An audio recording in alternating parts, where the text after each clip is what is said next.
정언문, 정언하는 글들이 되겠습니다. 이 아래 사진은 신해 충모님 제5주기 추모 예배 때 협회 본부 8층이 되겠습니다. 이 사진을 볼 것 같으면 맨 우측에 강현실 여사님께서 계시고 그 옆에 이유한 목사님께서 계시고 요분은 박보희 총재님, 옆에는 사모님 되시는 윤기숙 사모님 되시겠고 요 옆에는 이정옥 여사님 되시겠습니다. 여기 서 있는 분이 석준호 협회장과 그 옆에 사모님 되시고 요 옆에 계신 분은 유종관 회장님으로 보입니다. 요 옆에는 황선조 전 협회장 같이 보입니다. 뒤에도 많은 우리 귀한 식구님들 오셨습니다. 제일 먼저 사명 완수하신 최원복 어머님 이란 제목으로 김영희 회장께서 당시 천연 원장이었는데 귀한 글을 주셨네요. 참 아버님께서는 하늘의 소명을 받고 있는데 여기서 잠깐 이해를 돕기 위해서 한 말씀 드리겠습니다. 참 아버님께서는 1935년 4월 17일 부활절 날 묘두산에서 깊은 기도 중에 계셨습니다. 이때에 예수님께서 하나님을 모시고 나타나셨습니다. 그러면서 하나님은 말할 수 없는 슬픔과 고통 중에 계시는 분이다. 당신, 쉽게 말하면 참 아버님만이 하나님의 그 한을 풀어드릴 수 있는 분이다. 예수님, 당신이 다하지 못한 책임, 사명, 하나님 해방과 인류 구원을 대신 이제 맡아서 완수해 달라고 간곡히 부탁했습니다. 우리 참 아버님은 날때부터 독생자요 하나님의 아들이요 재림주로 오셨지만은 어렸기 때문에 어렸을 때는 그 사명을 감당할 수가 없습니다. 또 상대 기준이 안 돼서 그런 심정을 말할 수가 없어요. 하나님의 심정을. 그렇지만은 이제 16세가 되셨는데 모든 것을 감당할 수 있는 연령이 되셨단 말이에요. 영육간에 준비가 되셨기 때문에 맡아달라고 소명하신 것입니다. 그때. 그래서 참 아버님께서는 하나님을 만나보니까 과연 그 하나님은 비절찬절한 하나님인 것을 알게 됐다고 했습니다. 그래서 그 하나님을 내가 해방해 드리겠다. 그렇게 결심을 했다고 했습니다. 참 아버님께서는 하늘의 소명을 받고 기독교를 규합하여 하나님의 승리를 진전시키고자 하셨지만 기독교 지도자들이 이를 받아들이지 않았습니다. 그로 말미암아 1954년 5월 1일에 세계 기독교 통일신령협회를 창립하시고 기독교를 통해 이루고자 하셨던 뜻을 새로운 방향으로 펼치고자 하셨습니다. 통일교회 초창기에는 참 아버님을 중심으로 하늘에 그러한 열망이 용솟음치고 있었습니다. 당시 나는 서울대학교 전기공학과를 졸업하고 공군 특별간부 후보생 제1기로 입대해서 공군본부 작전국에 근무하고 있었습니다. 1955년 4월에 휴가를 받아 집에 갔더니 모친이 특별한 곳이라고 소개하면서 재림주가 왔다고 하셔서 교회에 가서 말씀과 강의를 듣고 신앙생활을 하게 되었습니다. 55년도 4월에 입교하신 겁니다. 나는 한번 옳다고 생각이 들면 다른 것은 돌아보지 않고 가는 편입니다. 일로 매진하신 분. 수요일 밤에 흥인동 교회에 갔더니 어떤 분이 설교하고 계셨습니다. 그 말씀들이 평소에 내가 생각했던 내용이어서 굉장히 공감이 되었습니다. 공감. 예배를 마친 후에 모친이 설교하신 분에게 나를 소개하셨습니다. 그분이 참 아버님이셨습니다. 참 아버님께서 악수하고자 손을 내시면서 나를 찬찬히 한참을 바라보시면서 말씀을 들으라고 하셨습니다. 여기까지 읽고 이 사진을 볼 것 같으면 리틀 엔젤스 예술회관 귀빈실에서 신의 충무님 모시고 주변에 귀한 우리 간부님들이 사진을 찍었습니다. 사길자 회장님, 이정호 회장님, 박봉희 회장님 등등 귀한 어른들이 다 있습니다. 그 다음부터 나는 대로 교회에 가서 이효원 협회장으로부터 원리 강의를 듣고 입교했는데 창조 원리에 많은 감동이 되었습니다. 우리 집과 최원복 선생님의 집이 같은 흑석동 동네였습니다. 서울의 동작구 흑석동이라는 동네에 있어요. 당신은 주일에만 교회에 가지 않고 매일 교회를 다니다시피 했습니다. 장파동 교회에서 밤 예배가 끝나면 나의 모친과 최원복 선생님 셋이서, 그러니까 김영희 회장님 셋이서 같이 전철을 타고 노량진역에 내려 가로등도 없는 어두컴컴한 명수대를 향하는 오르막길을 올라 집에 돌아가곤 했습니다. 흑석동 고갯길을 오르다가 오른쪽 골목으로 향하는 최원복 선생님과 헤어지고 우리 모자는 고갯마루를 넘어야 했습니다. 나의 모친은 대한민국 정부의 보건사회부 분여국장의 고위 관료이셨는데 통일교에 다닌다는 이유로 이기봉 씨의 부부의 모략으로 퇴직이 강요되면서 사직하셨습니다. 두 분은 같은 이대 동문 출신으로 최원복 선생님과 우리 김희 회장님 모친은 크게 나이 차이가 나지 않는 데다 사는 곳이 같아서 자매처럼 지냈습니다. 우리들은 귀가할 때마다 도란도란 얘기꽃을 피우며 밤길을 걸었습니다. 원리나 신앙 얘기뿐만이 아니고 힘든 사연들도 자연스레 주고받는 흉허물 없는 사이였습니다. 아주 가까운 사이다 이 말이에요. 두 분의 남편들은 서로 의기인 양 투합해서 극심히 교회를 다니지 못하도록 반대를 일삼았기에 더욱 동병상련의 처지로서 서로 의지하는 사이가 되었는지도 모릅니다. 남편들이 서로 다 반대해. 그러니까 더더욱더 하나가 됐다 이 말입니다. 일본에서 법학을 공부한 최 선생님의 남편은 특별한 분으로 최 선생님을 무척 사랑했습니다. 사탄세계는 최 선생님이 특별한 사명을 가질 것을 알기에 놓치지 않으려 했을 것입니다. 아마 그런 사명을 가진 분이기에 아내를 그 누구보다도 사랑했던 남편이었을 것입니다. 그렇게 정을 뗄 수 없는 처지에 정을 떼고 최 선생님이 뜻길을 계속 걸어 나왔다는 사실은 보통 분이 아니고는 도저히 할 수 없는 것입니다. 나의 모친도 다소 처지는 다르지만 뜻길을 가기 위해서 이혼의 길을 선택할 수밖에 없었습니다. 나도 반대하는 부친과 단절을 하였습니다. 당시 부인이 통일교에 나가는 것을 반대하는 남편들이 모여 조직적으로 우리 교회를 반대하였습니다. 제 선생님의 남편이나 나의 부친도 그런 사람 중에 한 분이셨습니다. 부친이 너무 심하게 반대하셨기 때문에 나는 모친께 이혼하라고 권해드렸습니다. 이혼을 하고 나면 반대를 못하실 것이기 때문이었습니다. 나는 군에서 제대하자마자 미국으로 유학을 가게 되었습니다. 당시 우리나라는 전쟁으로 파괴된 경제와 산업을 복구하고 발전시키기 위해 발전소가 우선적으로 필요하였습니다.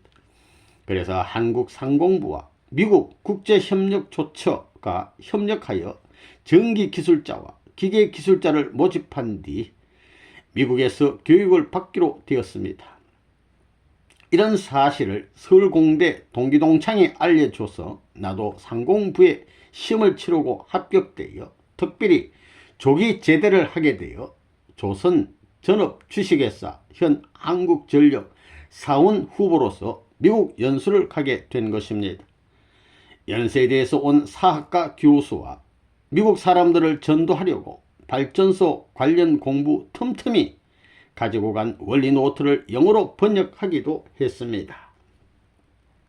이듬해 참 아버님께 드릴 선물을 준비해서 귀국하자마자 청파동 교회로 찾아가 인사를 드렸습니다. 참 아버님께서 모친에게 나를 청파동 교회에 와서 생활하라고 말씀하셔서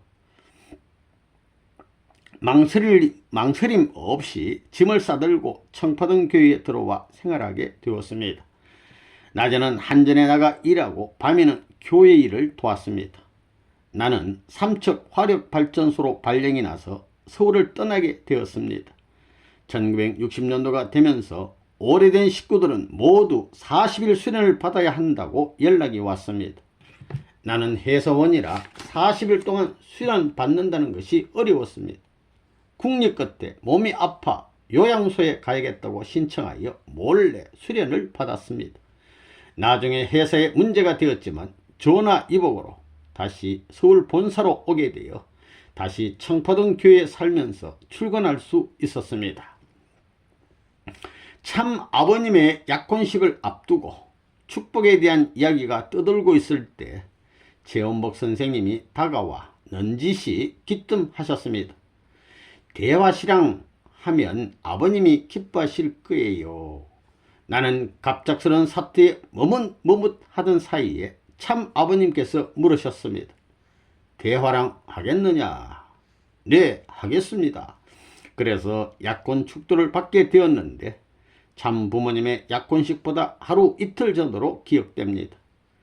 참 부모님의 약혼식은 음력 3월 1일에 있었고 우리의 약혼에 관해서도 같은 날 발표되었습니다. 믿음의 자녀 3명을 약혼한 기반 위에서 참 아버님께서 성혼식을 하셔야 한다는 것이었습니다. 축복받은 후 회사 일을 가느냐 공적인 뜻길을 가느냐 선택해야 할 기로에 섰습니다. 원자력 발전소를 건설하기 위해 미국에 전기와 기계 기술자를 파견하는데 내가 전기 기술자로 뽑힌 것입니다. 두 사람이 미국에 가서 2년간 유학해야 한다는 것입니다. 많은 사람들이 가고 싶어하는 자리였습니다. 참 아버님께 보고를 드리고 허락을 받아야겠다고 생각하고 자초지종을 말씀드리니 가지 말라고 하셨습니다. 나는 한전을 그만둔 뒤 협회 일만을 하게 되었습니다. 총무부장을 하면서 자주 아버님을 모시게 됐습니다. 그 당시 참 아버님은 언제나 택시를 타고 다니셨습니다. 그러다가 1958년 7월 7일에 747 번호판을 단 지프차를 갖게 되었습니다. 그것을 타고 전국을 순회하실 때 최원복 선생님이 많이 모시고 다녔습니다. 유효원 협회장께서 다리가 불편하셔서 나도 동행한 적이 많았습니다. 물론 기차를 타고 가실 때도 있었습니다.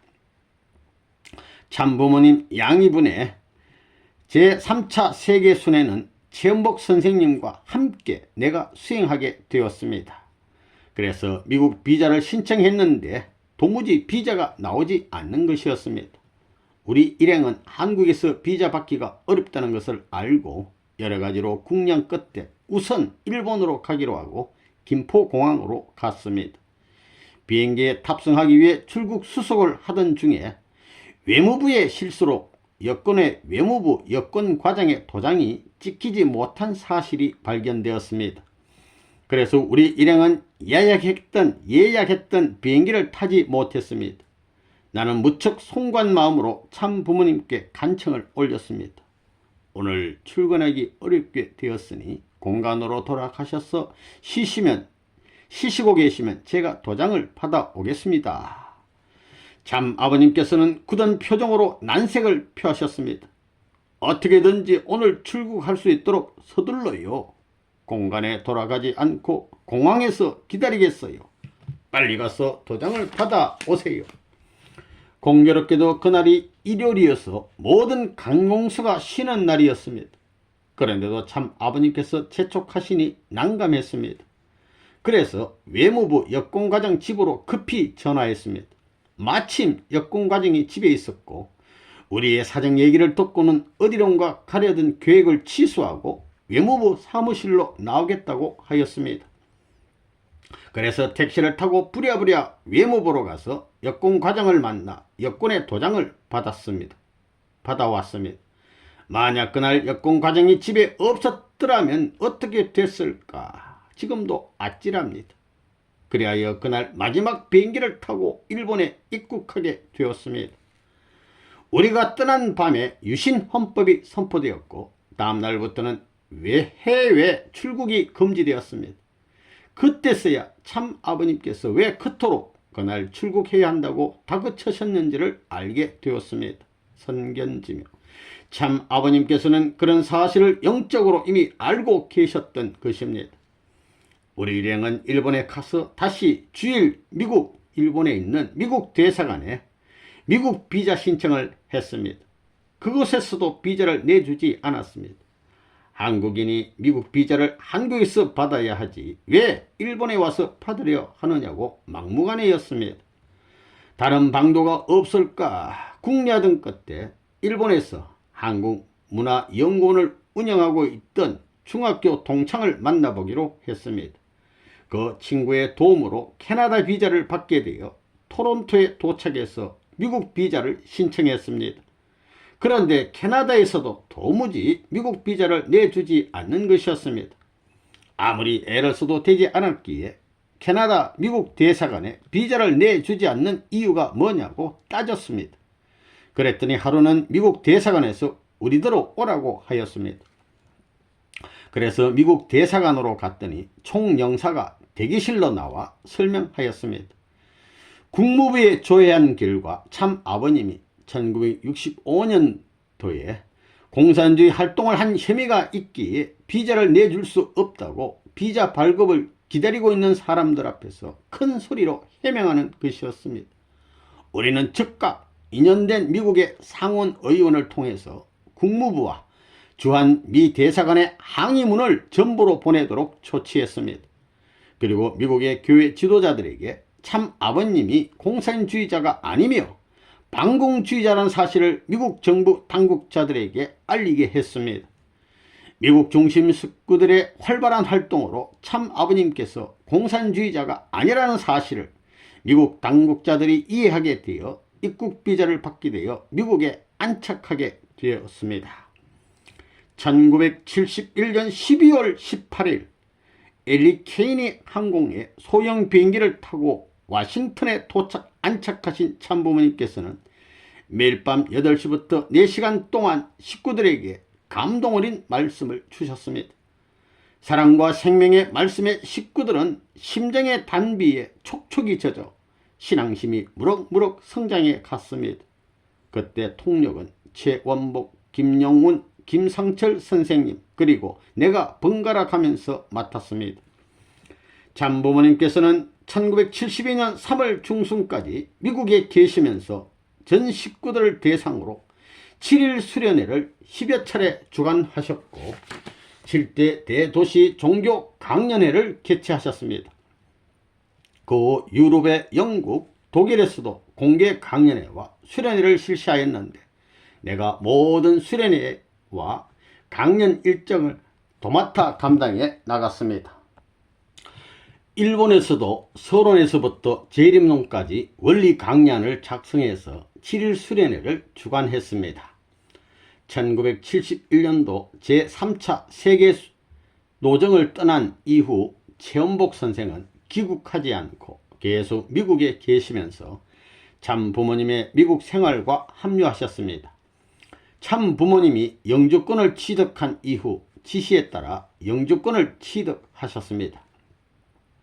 오랜 세월을 최원복 선생님과 같이 일해왔습니다. 여러모로 가깝게 살아온 셈입니다. 셰라톤 워크힐 호텔에서 개최된 최원복 선생님의 팔순 축하연에서 축사한 바 있지만 나의 개인적인 호칭을 최원복 선생님이라고 하는 것보다는 최원복 어머님으로 해야 하는 것이 더 좋다고 봅니다.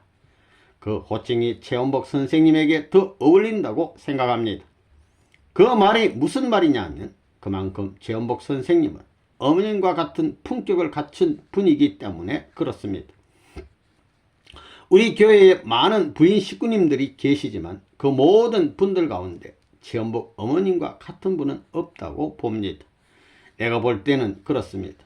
한학자 어머님은 참 어머님이시고 최원복 선생님은 모든 타락한 세상의 어머니 중에서 대표적으로 하늘 앞에 복귀된 어머님의 위치에 서셨습니다. 타락한 세상에 수많은 어머니가 있는데 그 모든 어머니 가운데 하늘 앞에 복귀된 대표적 어머니가 되십니다. 그러니까 참 어머님을 아벨적 어머님이라 한다면 최원복 선생은 가인적 어머님이라 할 수 있다.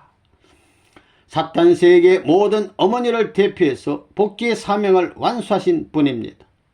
어머니로서 모든 자질을 다 갖춘 분이십니다.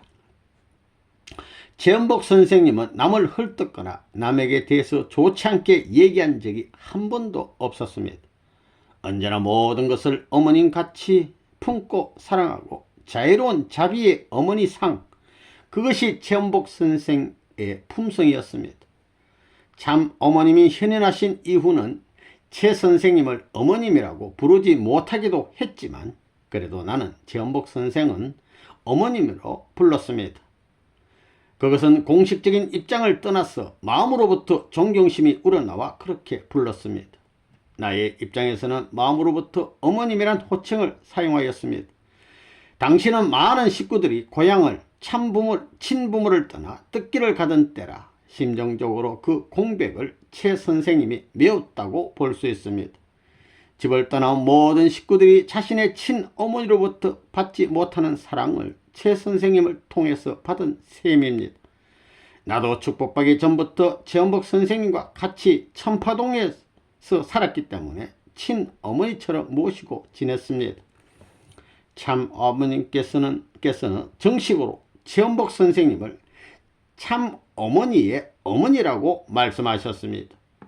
참 어머님을 모시는 사명을 주셨는데 최원복 선생님이 그 사명을 다 했다는 의식을 청평에서 거행하신 바 있습니다. 참 아버님께서 제자 중에 사명을 다 했다고 말씀하신 예는 최원복 선생님 밖에 없다고 봅니다. 참 아버님이 다른 누구에게도 그런 말씀을 하신 적이 없는데 최원복 선생님만은 가인 어머니로서 사명을 다했다고 하셨습니다.